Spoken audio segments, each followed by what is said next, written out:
حبيتش، انا رحت قعدت مع الناس وكنت على وشك ان انا انتقل وكده، يعني انا حسبتها بس حته ان انا عايز ابقى في القاهره موجود جنب عيلتي وكده، ومش اكتر يعني. بس والسنه اللي فاتت طالع من سنه برضو كانت ضغوط كبيره وبتاع، حته اللي احنا كنا بناخد الدوري والكلام دوت، وانا كنت اكبر لاعب في الفرقه، فكان في ضغوط جامده، فعايز العب سنتين كده بروقان شويه يعني.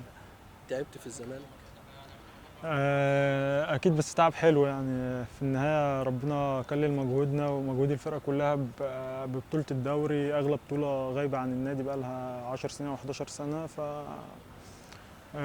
تعبت، بس كنت مبسوط بالتعب دوت، والحمد لله ربنا كلل مجهودنا يعني. كنت حاسس ان انت متحمل فوق طاقتك في الزمالك؟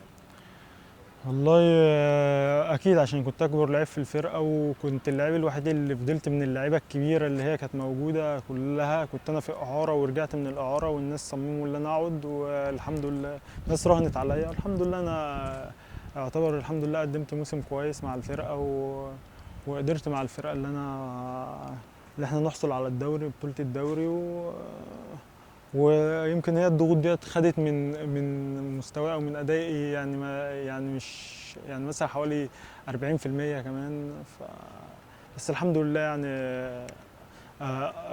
اديت الهدف اللي كان مطلوب مني، والحمد لله خالص خالص. كنت الناس، بتتعامل معاها ازاي؟ لا هم كانوا بيتعاملوا معايا كاني كابتن الفرقه نمره واحد يعني. الحمد لله ناس محترمه، يمكن حازم وابراهيم والناس كلها اللعيبه وعمر بيتعاملوا معايا الحمد لله ان انا كابتن الفرقه، سواء في اجتماعات، سواء في لمه اللعيبه، سواء في اي حاجه. آه، كان الكلام كله عن طريقي، او هم كانوا يعني بيتكلموا معايا ان انا ابدا دايما الكلام في اي محاضرات، في اي حاجه. الحمد لله يعني انا مش غريب على نادي الزمالك، ومش فارق معايا موضوع الشهرة خالص ما خالص، والله العظيم ما جاتش في بالي. يمكن دي اكتر حاجه ما كنتش بفكر فيها يعني، حاجه بعيده عن تفكيري خالص. انا عارف ان موضوع الشهرة ده ضغط وضغط اكبر يعني من اللي انا محطوط فيه. انا كنت محطوط في ضغط، انا اكبر لاعب في الفرقه واللاعب الخبره، اللعب مع المنتخب كتير والكلام ده، فهتيجي موضوع الشهرة كمان هيبقى ضغط اكتر. فانا ما اتكلمتش في الموضوع دوت، ولا كنت حابب ان انا اتكلم فيه اصلا، عشان انا كنت بتعامل ككابتن فرقه يعني.